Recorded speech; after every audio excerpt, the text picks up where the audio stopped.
ಇವತ್ತಿನ ಸದನದ ಬಗ್ಗೆ ಹೇಳೋದಾದರೆ ಸದನದಲ್ಲೂ ಕೂಡ ಮುಖ್ಯಮಂತ್ರಿ ವಿಚಾರಕ್ಕೆ ಸಂಬಂಧಪಟ್ಟಂತೆ ಸಾಕಷ್ಟು ಬಿಸಿ ಮಾತುಕತೆ ಆಯಿತು.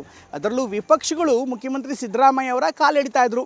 ಪರಿಷತ್ನಲ್ಲಿ ಸಿದ್ದರಾಮಯ್ಯ ಅವರ ಕುರ್ಚಿಯ ಬಗ್ಗೆ ಭೋಜೇಗೌಡರು ಮತ್ತು ಇನ್ನಿತರ ಬಿಜೆಪಿ ಸದಸ್ಯರು ಕಿಚಾಯಿಸ್ತಾ ಇದ್ದರೆ, ಇನ್ನು ಸದನದ ಒಳಗಡೆ ಅದರಲ್ಲೂ ವಿಧಾನಸಭೆಯಲ್ಲಿ ಸುನೀಲ್ ಕುಮಾರ್ ಡಿ.ಕೆ. ಶಿವಕುಮಾರ್ ಅವರನ್ನ ಉದ್ದೇಶಿಸಿ ಕಾಣುವ ಕುರ್ಚಿಗೆ ಹಂಬಲಿಸಿದೆ ಮನ ಅನ್ನುವಂಥ ಮಾತು ನಿಜಕ್ಕೂ ಕೂಡ ಸದನವನ್ನು ನಗೆಗಡಲಿಗೆ ತಿಳಿಸಿತು. ಹಾಗಾದರೆ ಇವತ್ತು ಸದನ ಕಲಾಪ ಹೇಗಿತ್ತು ನೋಡೋಣ ಬನ್ನಿ.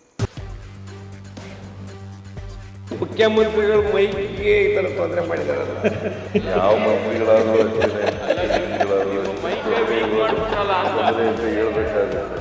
ಬಹುಶಃ ಸಿದ್ದರಾಮಯ್ಯನವರೇ ಇತಿಹಾಸ ರಚನೆ ಮಾಡ್ತಾರೆ.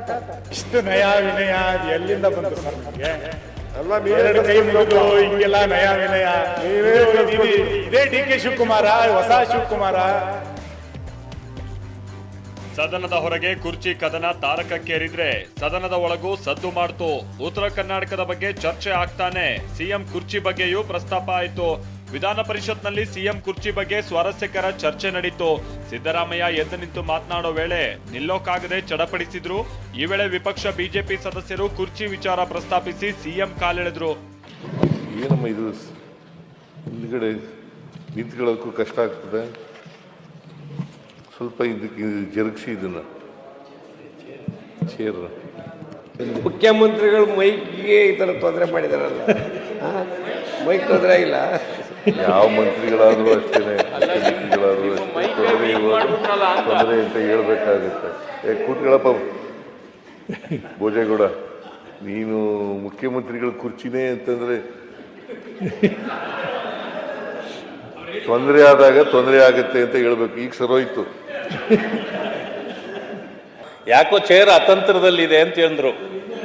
ಚೇರ್ ಅತಂತ್ರದಲ್ಲಿಲ್ಲ, ನಿಮ್ಮ ಚೇರ್ ಅತಂತ್ರದಲ್ಲಿ ಇದೆಯಾ ಅಂತ ನೋಡ್ಕೊಳ್ಳಿ ಸ್ವಲ್ಪ. ನಮ್ಮ ಚೇರ್ ಗಟ್ಟಿಯಾಗಿದೆ, ನಿಮ್ಮ ಚೇರ್ ಅತಂತ್ರ ಇದೆಯಾ ಅಂತ ನೋಡ್ಕೊಳ್ಳಿ ಸ್ವಲ್ಪ.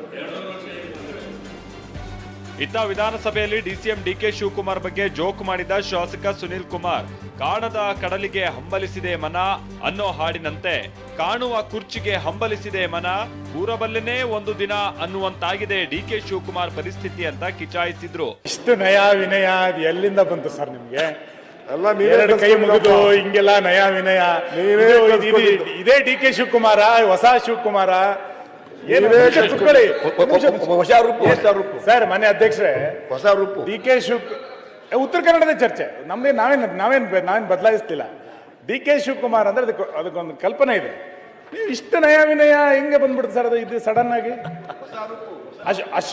ನಿಮಗೆ ಗೊತ್ತಿದೆ, ಸಿ ಅಶ್ವತ್ಥದೊಂದು ಹಾಡಿದೆ, ಕಾಣದ ಕಡಲಿಗೆ ಅಂಬಲಿಸಿದೆ ಮನ, ಸೇರಬಲ್ಲನೆ ಒಂದು ದಿನ ಅಂತ ಒಂದು ಒಳ್ಳೆ ಸುಂದರವಾದ ಹಾಡು.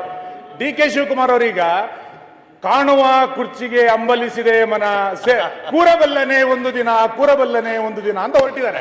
ಹಂಗಿರ್ಬೇಕಾದ್ರೆ ಈ ನಯ ವಿನಯ ಶುರಾಯ್ತು, ಅಥವಾ ನಿಜವಾಗಿ ನೀರಾವರಿ ಬಗ್ಗೆ ಶುರಾಯ್ತು, ವಿರೋಧ ಪಕ್ಷದ ಬಗ್ಗೆ ಅವರಿಗೆ ನಯ ವಿನಯ ಶುರಾಯ್ತು? ಇಲ್ಲ ಸುನೀಲ್ ಸರ್, ನಿಮ್ಮ ಲೀಡರ್ಶಿಪ್ ಒಪ್ಕೊಂಡಿರೋ ಸರ್ ನಾವು. ನೀವು ಹೆಂಗೆ ಕೈ ಮುಗಿದು ಹಿಂಗೆ ನಯ ವಿನಯ ತೋರಿಸ್ಬಿಟ್ರೆ? ಇನ್ನು ಬಿಜೆಪಿ ಉಚ್ಚಾಟಿತ ಶಾಸಕ ಯತ್ನಾಳ್ ಕೂಡ ದೇವರಾಜ ಅರಸರ ದಾಖಲೆ ಮುರಿಯೋಕೆ ಸಿಎಂ ಸಿದ್ಧರಾಗಿದ್ದಾರೆ ಅಂತ ಕಾಲೆಳೆದ್ರು.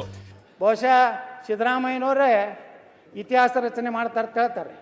ಬಜೆಟ್ ಇದ್ರ ಸಲ ಅದಕ್ಕೇ ಆ ದಿನಗಳನ್ನು ಕಾಯ್ತಾ ಇದ್ದಾರೆ ನಮ್ಮ ಸಿದ್ದರಾಮಯ್ಯನವರು. ದೇವರಾಜ ಅರಸರ ನಂತರ ಹೆಚ್ಚು ಅವಧಿ ಮುಖ್ಯಮಂತ್ರಿ, ರಾಜ್ಯದ ಎಲ್ಲ ಆರ್ಥಿಕ ಮಂತ್ರಿಗಳಲ್ಲಿ ಅತಿ ಹೆಚ್ಚು ಬಜೆಟ್ ಮಂಡನೆ ಮಾಡಿದ ಕೀರ್ತಿ ಆದ ಮ್ಯಾಗ ನಾನು ವಿಚಾರ ಮಾಡ್ತೇನೆ ಅಂತ ಹೇಳ್ಯಾರ. ಅವರು ಕೊಡ್ತೀನಿ ಅಂತ ಹೇಳಿಲ್ಲ. ಜೆಡಿಎಸ್ ಶಾಸಕ ಶರಣಗೌಡ ಕಂದಕೂರ್ ಉತ್ತರ ಕರ್ನಾಟಕ ಸಮಸ್ಯೆ ಬಗ್ಗೆ ಪ್ರಸ್ತಾಪಿಸಿದ್ರು. ನಮಗೆ ಭಾಳ ಏನಪ್ಪಂತಂದ್ರೆ ಜನಪ್ರತಿನಿಧಿಗಳಿಗೆ ಜನ ಬಂದು ಏನಪ್ಪಂದ್ರೆ ಬೇಡಿಕೆ ಇಡ್ತಿದ್ದಾರೆ. 80 ವರ್ಷ ಆದ್ರೆ ನಾವು ಇನ್ನೂ ಚೀಲ ಹೊತ್ಕೊಂಡು ಏನಪ್ಪಾರ ಆಟೋಕ ಟಮ್ಗೆ ಹೋಗಿ ಏನಪ್ಪಾರ ತರ್ತಕ್ಕಂಥ ಪರಿಸ್ಥಿತಿ ಬಂದಿದೆ. ನೀವು ಫ್ರೀ ಕೊಟ್ಟರು ಕೊಡ್ಲಾರ್ದಂಗೆ ಆಗುತ್ತೆ ಅಂತ ತಿಳ್ಕೊಂಡು ಹೇಳ್ತಾ ಇದ್ದಾರೆ.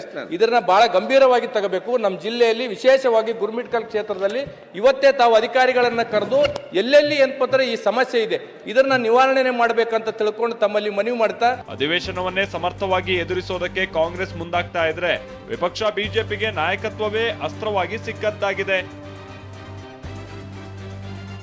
Bureau report, TV9.